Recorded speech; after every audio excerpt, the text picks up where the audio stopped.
Practice number 2 of Pitt football spring camp is officially in the books. Another gorgeous day along the Monongahela down there in the south side. Welcome in to the Pittsburgh Sports Now Football Pulse. I'm Nathan Brysinger, the Pitt football beat writer over on PittsburghSportsNow.com. Be sure to check out all our content from today. Heard from Pat Narduzzi yet again as he talked about some of the specific details and some of his observations he's had through the first 2 practices, and also along with some off-season developments, a couple of notes there. So be sure to check out the full press conference over there. Also some sights and sounds from the team today, specifically focusing on the defensive line. And over the next couple of weeks, next couple of practices is going to go sort of position unit by position unit. But today, on this Pittsburgh Sports Now Pulse, we are going to talk a little bit of some of the important notes that came out of practice number 2 and that defensive line and who is starting to sort of stand out. Who are some of the guys you should be watching for?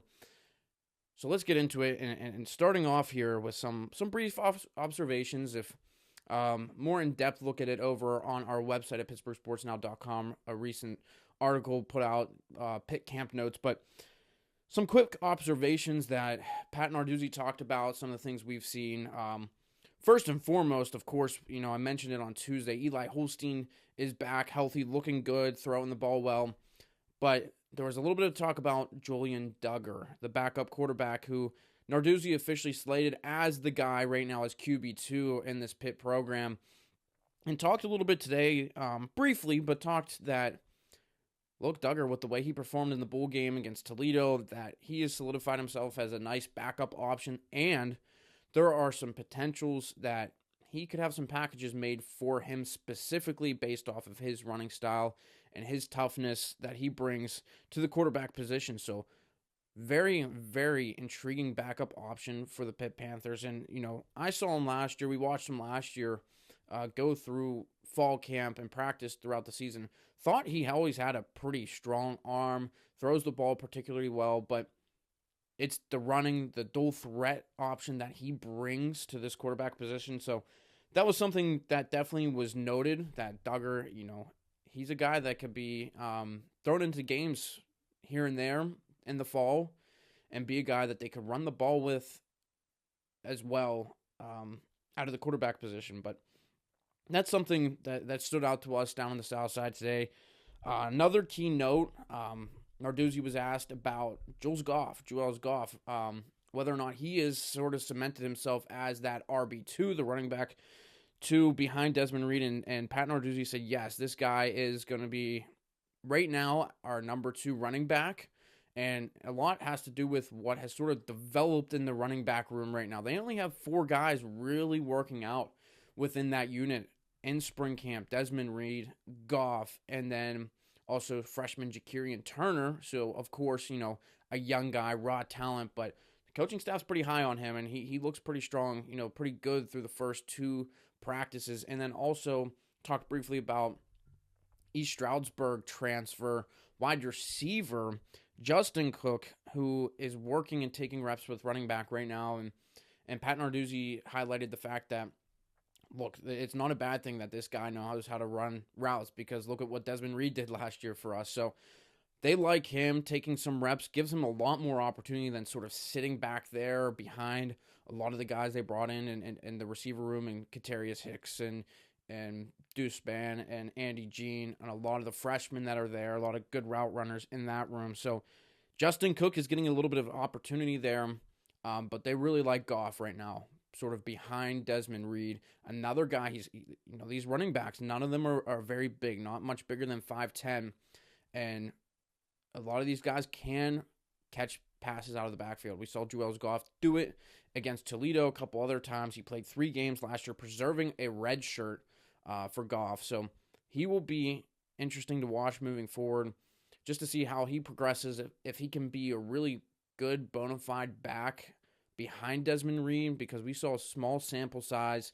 And again, against Toledo, it's not like you're playing the top tier teams in the ACC, some of these other teams that Pitt will see in the 2025 season, West Virginia, Notre Dame.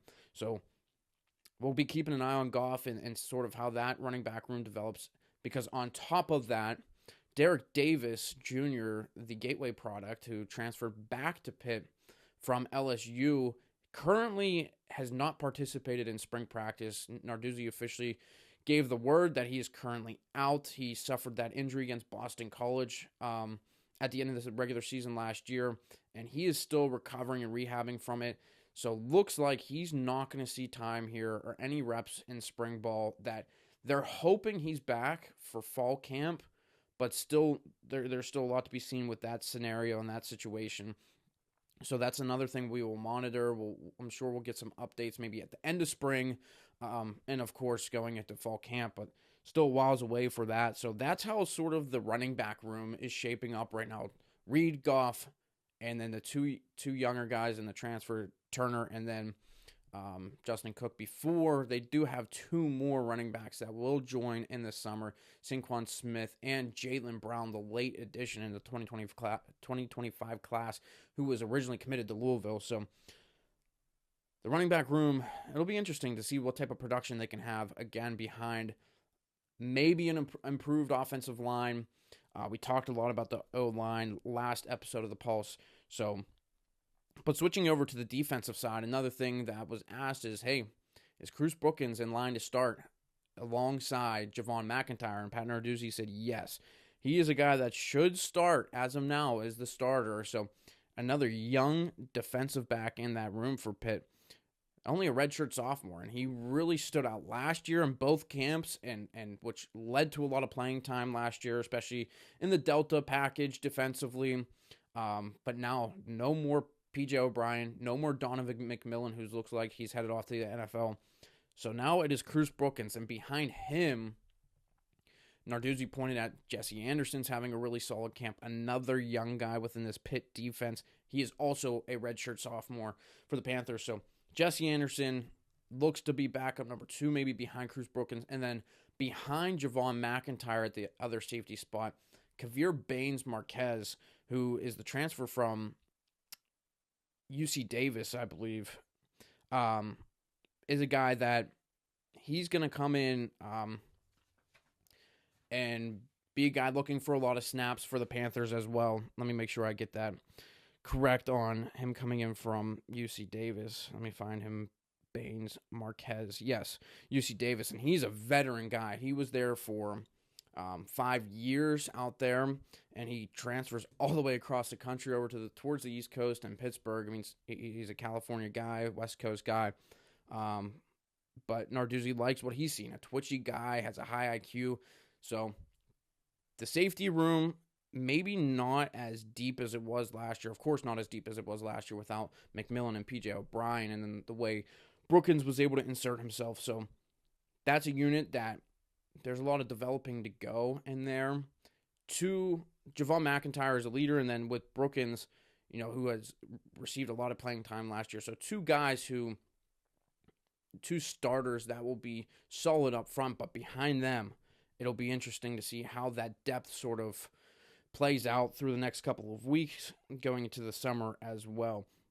So those are just a few notes from what Narduzzi talked about. Again, you can find out some more over on PittsburghSportsNow.com and check out his full press conference. It's over on our YouTube page for Pittsburgh Sports Now. Now, the big topic I wanted to get into today, and something I watched, pretty much the whole time period that we were allowed to observe Pitt today, was the defensive line. And this is a very intriguing and interesting unit, because when you look at the inside, you look at the defensive tackles, this unit could be very good. It's going to be probably one of the strengths of this team. You talk about how good the linebackers are on this defense, but the D tackles specifically, there's a lot of really good talent up the middle for this Pitt team. And you look at the two guys that are projected to start right now, Nick James, along with Sean Fitzsimmons, the Central Valley product. Both of those guys are sort of projected to start right now for this Pitt team. And then behind them, you're looking at Francis Brew, who was a PFF all-freshman team last year, was the highest graded PFF freshman defensive tackle, is on the Athletics Freak list. So, he's already got a lot of recognition, a lot of national notoriety to him. And watching him today, he's just a beast. His push, his explosiveness, his acceleration from his stance. I mean, it's incredible. I mean, he's just a guy that can really wreak havoc for this Pitt team this year. And he was one of the top producers. He was one of the better producers last year, especially when it comes to a younger guy who was playing behind people like Nick James and Sean Fitzsimmons, Nakai Johnson before he transferred out of the program. But alongside him, another guy that I'm really excited to watch is Jasir Whittington. And that was a guy, we talked to Kyle Lewis today and asked, hey, who are some of these younger guys that could step up, and sort of was asking position-wise, but he brought in, another answer. He talked about Jeremiah Marcelin at linebacker, but then he mentioned Jasir Whittington and said he's going to be a really good player this year for Pitt. And he preserved a red shirt last year, played in a couple games, had a couple tackles, but he's like a bowling ball out there. I mean, he's short, but he is stout. He's 6 foot, 295 pounds, a redshirt freshman coming, back this year. Former 4-star out of the Philly area. So this guy is going to be a really, really strong option up the middle. And Pitt, they're looking for run stoppers. I mean, not necessarily from their D tackles are they looking to get into the backfield, but they're looking to stop the run. And Brew, Jasir Whittington, Nick James, Sean Fitzsimmons all could get it done. We saw Fitzsimmons. He was injured to start last season, came back against North Carolina, and he had a couple of big pushes on 4th downs that turned UNC over on downs. And that's the type of guy that Sean Fitzsimmons can be, and that's what this unit is looking for. And then beyond those 4 guys, we haven't even talked about Isaiah Ghost-Neal, who was another, energy guy who could make plays. So he's another person who we haven't even talked about yet. And we're talking about 4 guys. So there's a lot of players up to play a lot of snaps. And another guy, Ty Uhas, haven't really talked about him. He was hurt last year. He's sort of getting back into the rhythm of things. Looks a little slow out there in spring camp so far.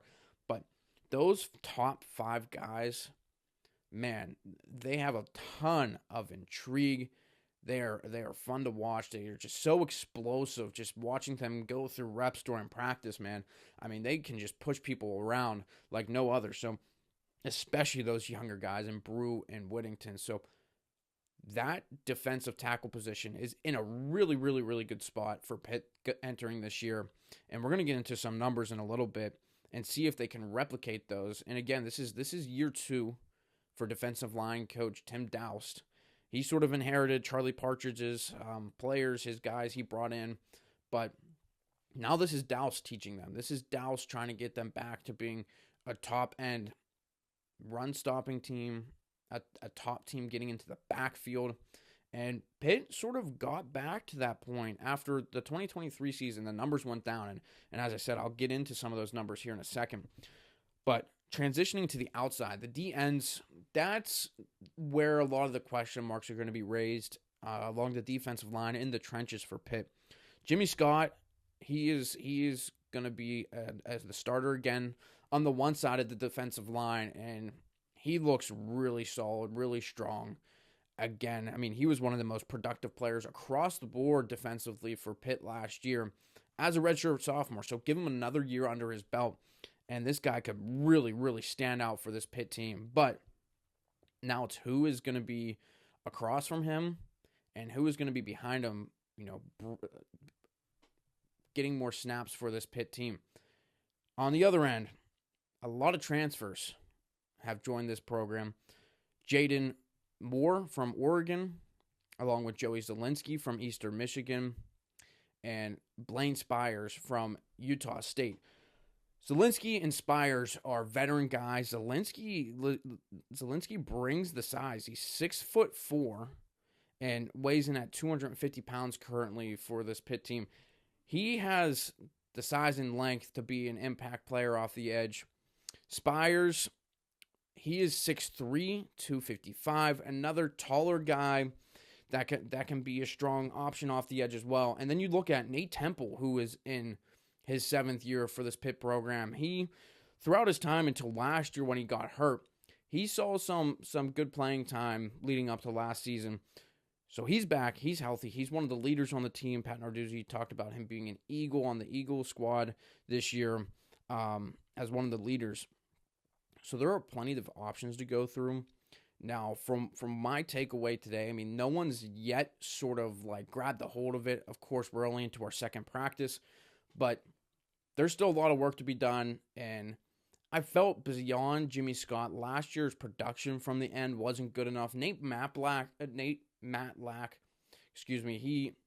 he brought some intrigue in from Kansas State, but he just was not good enough for Pitt last year. He still recorded 5 sacks, but there was a lot of opportunities he missed out on, just a step too slow. Just didn't feel he was really explosive enough off the edge. Now, Pitt's taking another crack at it. They invested, their resources in defensive end to get a couple of guys in, just like they did on the offensive line. And Zielinski, Moore, along with Spires, are going to be guys that they have to step up this year for Pitt. There's a long ways to go until the 2025 opener, but a lot of developing to go. And for for 2 of them, in Zielinski and Spires, you're jumping up to the Power 4 level. At least Jaden Moore was a part of an Oregon program that, went into the playoff last year. He battled against guys who are Power 4 top recruits, top players. So at least he has that experience under him. Now, Zielinski and Spires, not saying that they haven't played against top guys. Of course they have, but not to the same extent and consistency that some of these other guys have played with. So they'll be interesting, to see what happens in that unit. Another guy that's in there, Juju Anderson's a freshman, very similar to like a Zielinski build, Nate Temple build, very tall and lengthy, skinnier guy. And he's a big dude. He's got a good jump off the edge. Watched him a couple drills today. He looks solid, very raw, has a long way to go in terms of his development.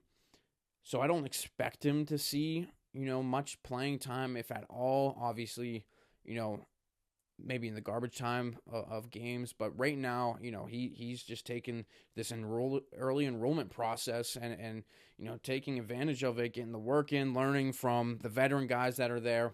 And another guy, Denham Cook, is another freshman that enrolled early.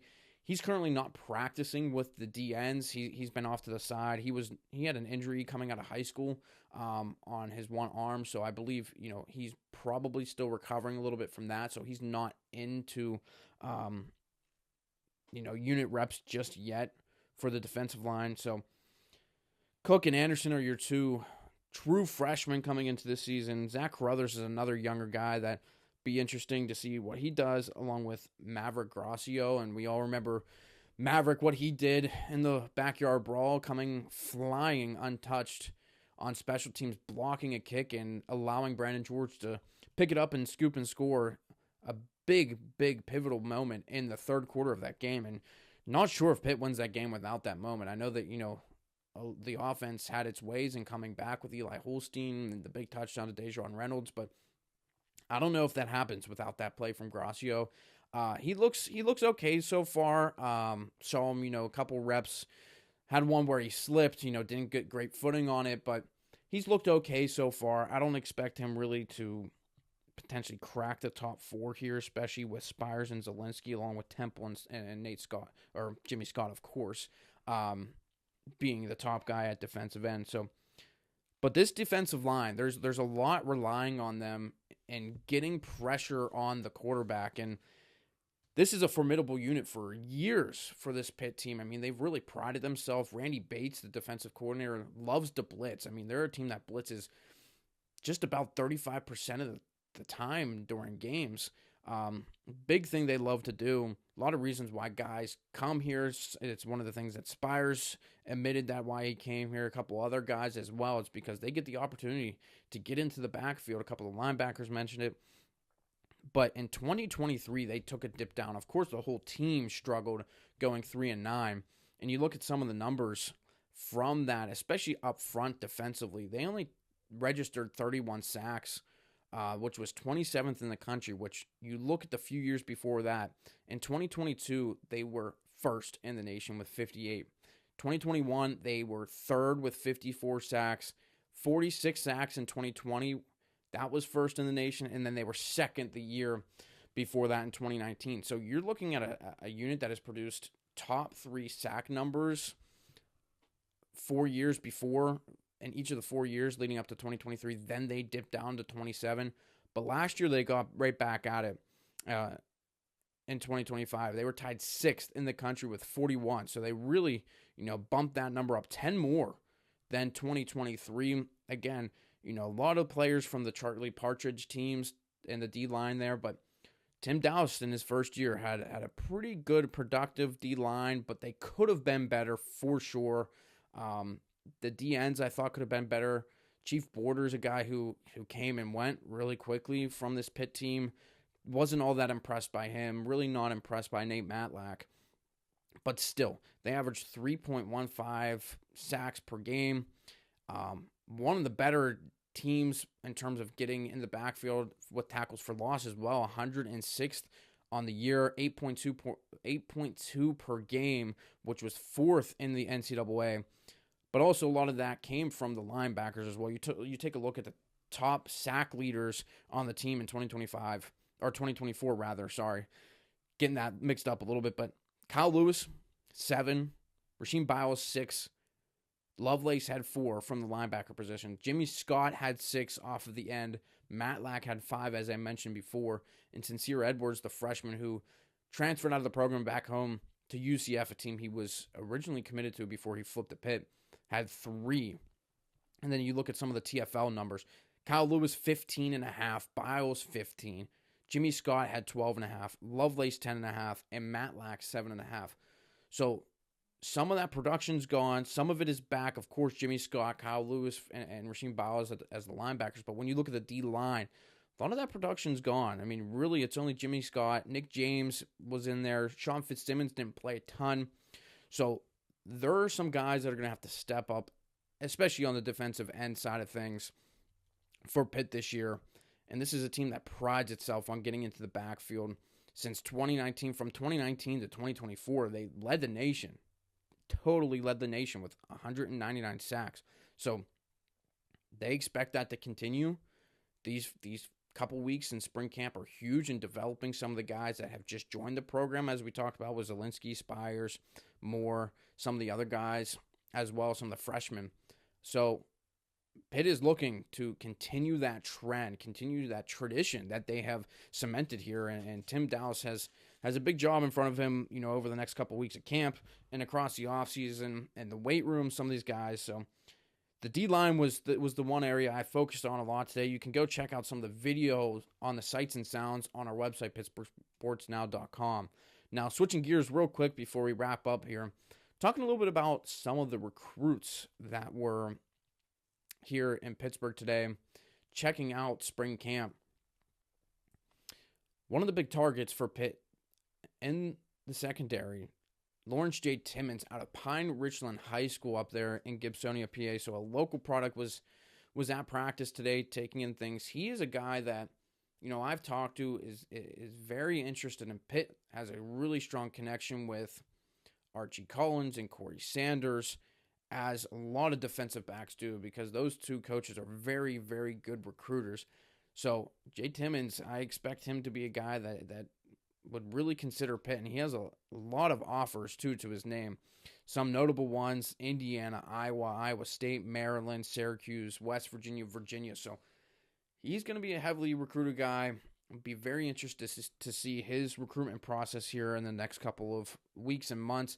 And he has yet to schedule an official visit, so we'll see what transpires there. Now, 2 guys that are local that do have official visits set up and that were there today, and guys that are pretty heavy Pitt leans, it seems. Reston Lehman from Peters Township, PA, and McMurray, or Peters Township High School in McMurray, PA. He's another guy I've talked to quite a bit. He has family ties to the program. He really loves Pitt, and he is one of the biggest recruits that Pitt has on their board right now in the 2026 class that if Pitt misses out on, I'd be surprised and would be a huge, huge loss. And he's got offers from all over the place, and it's picked up after his junior season. Boston College, Cincinnati, Indiana, Iowa, Maryland, Michigan State, Minnesota, Penn State, UCLA, Virginia Tech, West Virginia, all sorts of teams recruiting this 4-star defensive end edge rusher. So he was paying attention to the D-line, as well as Lincoln Hoke out of North Allegheny. He is a defensive tackle prospect that was in attendance today. Of course, is the son of Chris Hoke, the former Pittsburgh Steelers lineman. So he's another guy that Pitt's really pushing for, and that's sort of reciprocated in his end. He seems very interested in Pitt. We just had a story going out on PittsburghSportsNow.com about his visit and what he experienced, and that this one was a little bit more different because he was here at the South Side with an offer to his name from Pitt. Other visits, he didn't have that offer just yet. So now he has an offer. He's going to visit for an official visit, get the full experience coming up. So those are a handful of the key recruits that were in attendance today. Some other ones, Ben Benkowitz, he was in attendance. He's from Orlando, Florida. Has a couple Power 4 offers from Pitt and Cincy in Arizona. Colin Thompson, he's a 2026 3-star from Texas. This is a guy that is intriguing, to say the least. Pitt was his first Power 4 offer, so we'll see how that relationship starts to develop. But since then, he's picked up offers from Baylor, Mississippi State, and Oklahoma State. So there's some teams from down there sort of vying for his talents, and it'll be interesting to see what happens with Pitt. Another guy that I saw walk past and knew that he was going to be there today is a quarterback from another guy from Texas, a quarterback, and Corey Daly. He's a 3-star guy, has a couple of Power 4 offers to his name as well. No Power 4 offers to his name, but he has offers from UTSA, Texas State, and Incarnate Word. But Pitt has an offer into him, and this is a unique scenario because Pitt historically has not taken 2 quarterbacks in a class. They have Angelo Renda committed so far in the 2026 cycle. So it'll be an interesting development to see what happens here because, from within the program, I've heard that they'd be okay with taking 2 quarterbacks in this class. They're not ruling it out. The more the merrier. They'd rather, sometimes you'd rather take 2 high school quarterbacks than relying on a transfer guy, especially with where Pitt's situation stands right now with their quarterback room. Eli Holstein should be back for the 2026 season. You have Duggar, you have Mason Heinschel, and then you'd have Renda. Of course, you'd have David Lynch in there, but taking a second quarter isn't out of the question for this Pitt staff in the 2026 class. So Corey Daly was up in Pittsburgh today, an interesting name. Now, tomorrow, Friday, there is a bunch of lower-end kids and prospects coming in from Michigan taking a visit. But some names that I want to look at come in on Saturday for the closed practice that Pitt will have. And the biggest one, arguably the biggest one through this first week of spring visits, not in the 2026 class, but in the 27 class, currently a high school sophomore, Jimmy Kalis from Central Catholic. Pitt has missed out recently on a lot of the Central Catholic talent. You look at Bradley Gompers that went to Duke, Xavier Thomas up to Penn State, and a couple other guys up to Penn State. Jimmy Kalis is a very, very compelling prospect in this 2027 class. 4-star guy, national prospect, just picked up an offer from Alabama. He's got one from Georgia. He's got one from Oregon, Ohio State. You name the school, he probably has that offer.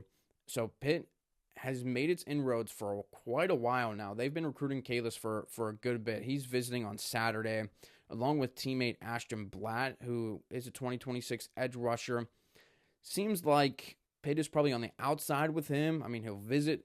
I'm sure, the coaching staff will let him know that they really want him. But, he's got official visits with Duke lined up, Wisconsin, Penn State. So I don't really know if Blatt is going to be a guy that lands at Pitt.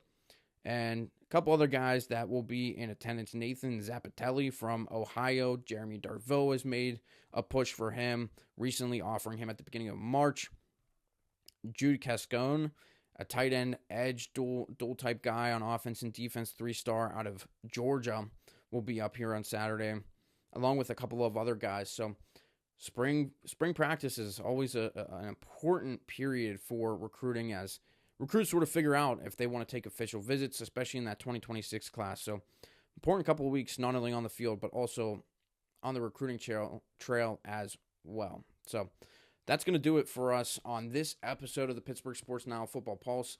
Again, be sure to check out all of the content, over the next coming weeks over on PittsburghSportsNow.com.